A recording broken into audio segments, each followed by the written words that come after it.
Berikanlah mereka kesempatan. Mungkin nanti di akhir hayat dia akan bertobat. Allah kabulkan permintaan dari Rasulullah SAW.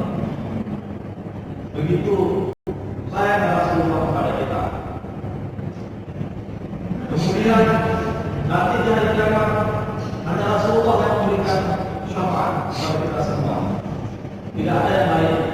Orang tua kita sendiri tidak bisa, anak yang kita cintai tidak bisa. Masing-masing nanti di hari kiamat. Tapi Rasulullah SAW bisa memberikan syafaat pada umatnya yang selalu bersalah kepadanya. Inilah yang perlu kita pahami, Bapak dan Ibu